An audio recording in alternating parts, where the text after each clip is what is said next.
good pilot there. As we're here next to the Space Centre, we thought that would be a good idea to put a rocket in, the two rockets in a couple of the slides. I want to talk about going on a little journey. Most things in life are a journey. Letting out commercial property is a journey. So we're going to go on a little journey to the moon. So, wow. So what is the moon? It's, for us, or for you as investors, or letting commercial property, it's a good letting arrangement with a tenant. And what we're looking for is, overall, a good return on your investment. So the rent that you receive as a landlord, his rent you can spend. You don't have to spend, you hand your pocket pay your own costs, some kind of insurance, etc., etc. So that's what we like to have. But bear in mind one thing that Paul said was we've got a lot of lettings of good quality stock. About 30% of each said was poor quality. But 72% are under 5,000 square feet, which is relatively small lettings, got 10, 15, 20,000 pounds a year rent, so not like huge businesses here, not market expensive. They're relatively small businesses, all right, because we've got 3 offices, they're not all massive, and small local investors.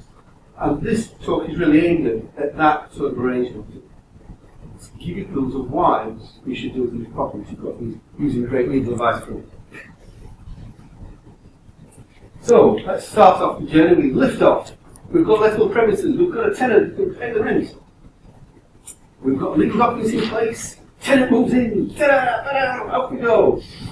But are we going to be Apollo 9? Land on the moon? Fantastic. Come back. Giant leap. All this sort of stuff. Or Apollo 13? I've got Apollo 13 because it's one of my favourite films. Has everyone here seen Apollo 13? Yes. Yeah, right, so I'm going to go through. I think just one of my things. My two colleagues, Catherine's over there, and I think I'm paid about this, but I do like right. So, first thing we have, famous phrase, who's still have a problem?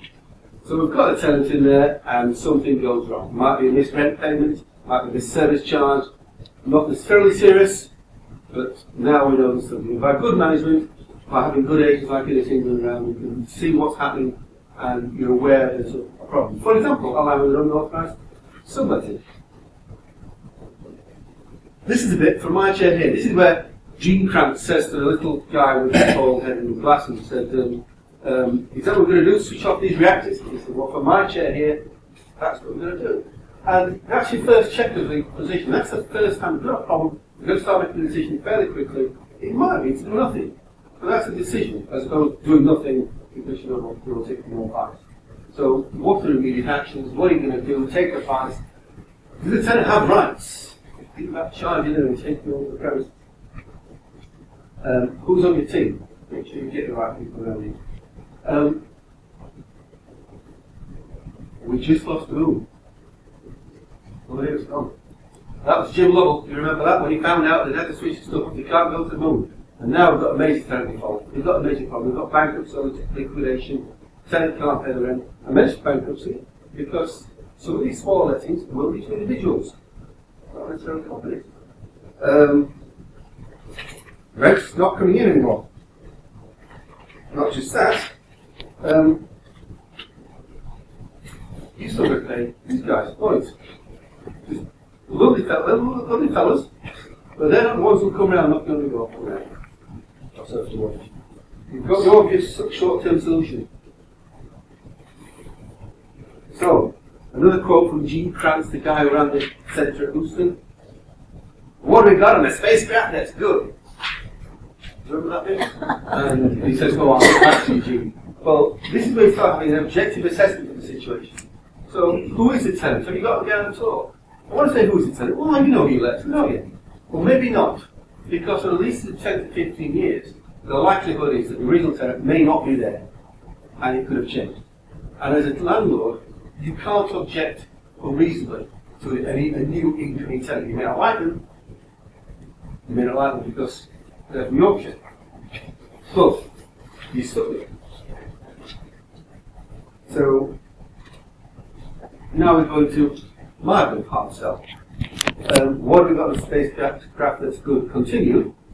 You need to look at the legal side. And first price, and what these guys will always want to see, is an institutional 50-page list, which I'll pass around. It's at least very nicely from the City Council to me of the doc. I'm not sure if it's actually the whole building or just part of it. So I'll pass that on to you. And that is the sort of document is first price. There's really, in my experience, only one reason why people don't do that. It's because solicitors are seen as expensive, because we're not a fantastic amount of money, or we don't want to pay the costs. So what else do we might have? Well, we've got a 2-page homemade agreement. That's that right. We've got another type of lease we have. That's just the mark. You might see that sort of lease mark. Literally, like a factory, you can get that sort of stuff. With a Law Society standard form lease. And what I'd like to just for a minute or so is just talk to you a little bit about what these documents do and why that largely is first price might important. The recession changed things in the legal world quite a bit. One of my colleagues here, Tom Jellicoe, is an expert in property litigation. And one of the things we have to do is sort out problems for landlords and tenants. And pre-recession, the market was, got tenants coming in, you can let them in, you get them in quickly, you get rent coming in, and fantastic. Then it all went wrong. And tenants, we found we hadn't got guarantors, we found we hadn't got good leases in place, we've got 2-page, we've got maybe the Law Society list, all the back of the fact. And now modern leases are much more robust in terms of what landlords can do to recover their money in a recovery situation. Now, again, Tom will tell you, as he tells me all the time, if you're going to sue somebody, you need to spend 2/3 of your time working out whether you've got any money, and 1/3 working out whether you've got a good case. But in landlord tenant stuff, it's not just a question of getting the money, it's a question of recovering your premises and recovering your situation. And we use forms of leases which we've got specialist know-how provider, which is new to before. They're kept up to date with changing the law, changing the cases, so they are as robust as can be. So if you have a tenant default, you've got as many options as possible as one can do. And anything less than that is a risk to some degree or other. Back to fact package is what it is. Verbal lease, not work paper written on, as they say. 2-page institutional lease, you know, it's 2 pages, 850, and out of a 50-page lease, 48 you look after a landlord. So if you've got a 2-page lease, I'll tell you now it's effective. And I remember Catherine advising on a situation where we've got a 2-page lease, and it said we can forfeit if the rent isn't paid. But it didn't say whether it's formally demanded or not, which means you're going to say a rent demand, I think, by sunset on the day rent is due or something. Highly complex, and thing fails. And get that wrong, the tenant can sue you. So we've got a Law Society lease. Now this is a standard lease prepared by the Law Society for lettings. And it works. With 8, 46 or 50 pages prepared by various specialist solicitors. It works in certain scenarios, you can cross loads of different folders. And I would recommend sending these for short-term lettings, something that's up to 6 months, and don't let the second 6 months because you create a security and tenure issue you don't want. Or for short lettings that perhaps what's called contracted out, which you would pay a price, not too big for this. But really, the first price should be professionally bespoke prepared lease for those premises, you as a landlord, for that tenant, covering the issues that protect you as the landlord. Well, the tenant's point of view, you're not saying issues, get it right. And get it from a solicitor who does, ideally yours, obviously, who does this for a living and doesn't do some wills and conveyancing and all the rest of it, because it's complex stuff, very complex in the role. Am I going to take this out? Am I finally flat? Okay. More from Gene Kranz, let's work the problem people, let's not make things worse by guessing. No, that's it. And that's really about make sure you get advice you need. What don't you know?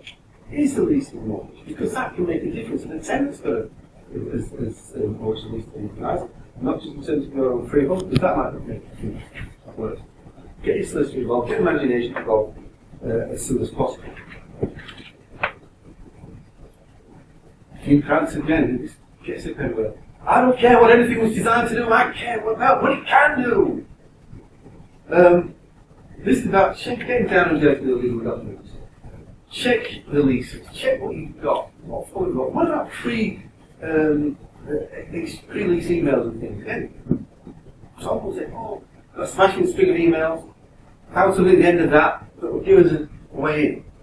And just as a tip, one of the things that if we're serious, we've got a dispute with somebody else, another solicitor, we don't have to prove that to that solicitor that we've got a better case. We've only got to prove that we've got a case.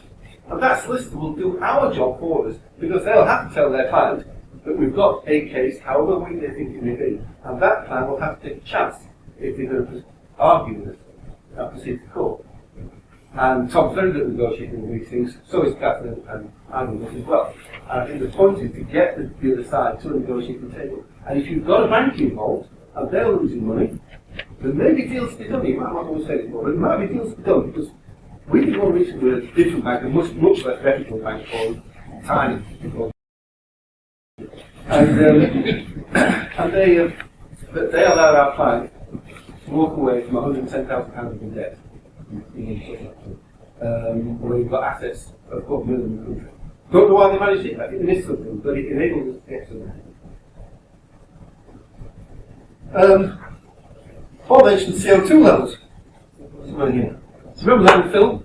Where the CO2 levels rise and meters going up? They said, we've got to find a way to make this fit in the hole for this, using nothing but that.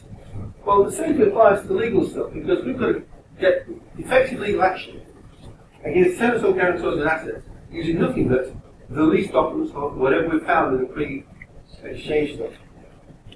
And that's why first price is a properly prepared lease, because that's what you're going to back with. That's what you're going to have. And trust me, the cost of a lease, if you get into this difficult situation and haven't got a proper lease in place, you gladly pay the costs to dig yourself out of the hole, but by then, guys, it's too late. But Apollo 13 it is, we've got our guys back, we've got back to work.